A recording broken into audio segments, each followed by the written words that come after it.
നമസ്കാരം, കർമ്മ ന്യൂസിലേക്ക് സ്വാഗതം. കുടുംബശ്രീക്കാർ തിരഞ്ഞെടുപ്പ് അട്ടിമറിക്കുന്നുവോ? കുടുംബശ്രീ പ്രവർത്തകരെയും തൊഴിലുറപ്പ് പ്രവർത്തകരെയും നിർബന്ധിച്ചും ഭീഷണിപ്പെടുത്തിയും തെരഞ്ഞെടുപ്പ് പ്രവർത്തനങ്ങൾക്കായി ഉപയോഗിക്കുന്നു എന്ന് കാട്ടി പഞ്ചായത്ത് സെക്രട്ടറിക്കും കുടുംബശ്രീ ജില്ലാ മിഷനും തെരഞ്ഞെടുപ്പ് കമ്മീഷനും BJP പരാതി നൽകി. ഏറ്റവും ഒടുവിലായി പരാതി ഉന്നയിച്ചത് പത്തനംതിട്ട റാന്നിയിൽ നിന്നാണ്. റാന്നി പഴവങ്ങാടി പഞ്ചായത്ത് കുടുംബശ്രീ ചെയർപേഴ്സൺ നിഷ രാജീവിനെതിരെയാണ് ഇത്തരത്തിൽ പരാതി നൽകിയിരിക്കുന്നത്. നേരത്തെ വനിതാ മതിലിനായി ഇവരിൽ നിന്ന് പിരിവുകൾ നടത്തിയതായി നിരവധി വാർത്തകൾ വന്നിരുന്നു. കുടുംബശ്രീക്കാർ ഇങ്ങനെ തിരഞ്ഞെടുപ്പ് അട്ടിമറിച്ചാൽ അവരെ നിലയ്ക്ക് നിർത്താൻ കമ്മീഷന് കഴിയണം.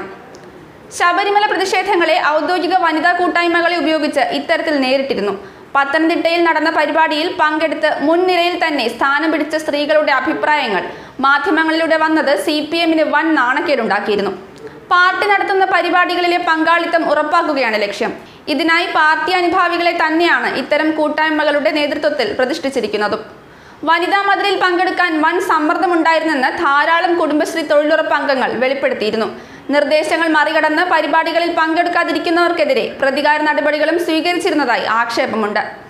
ജനകീയ ക്ഷേമ പദ്ധതികൾ, സഹകരണ ബാങ്ക് ലോണുകൾ, അവയുടെ തിരിച്ചടവുകൾ തുടങ്ങി ജനകീയ വിഷയങ്ങളെ അടിസ്ഥാനമാക്കി ജനങ്ങളിൽ സമ്മർദ്ദം ചെലുത്തുകയാണ് ആദ്യപടി. തുടർന്ന് ഇത്തരം ഗുണഭോക്താക്കളെ ഭീഷണിപ്പെടുത്തി കൂടെ കൂട്ടുന്നു. ഇതിനായി നടപടിക്രമം തെറ്റിച്ച് ക്ഷേമ പെൻഷനുകളും മറ്റും വീടുകളിൽ എത്തിച്ചു കൊടുക്കുകയാണ് പതിവ്. ആദ്യകാലങ്ങളിൽ ഇങ്ങനെ കൊടുക്കുന്ന ക്ഷേമ പെൻഷനുകളുടെ വീഡിയോയും വന്യവയോധികരുടെ അഭിപ്രായങ്ങളും മറ്റും പാർട്ടി വാട്സപ്പ് ഗ്രൂപ്പുകളിലും മറ്റ് സോഷ്യൽ മീഡിയ പ്ലാറ്റ്ഫോമുകളിലും പ്രചരിപ്പിച്ചിരുന്നു. ഇത്തരം ചെലവുകൾക്കായി പെൻഷൻ തുകയിൽ നിന്ന് പിരിവും നടത്തിയിരുന്നു. ന്യൂസ് ഡെസ്ക്, കർമ്മ ന്യൂസ്.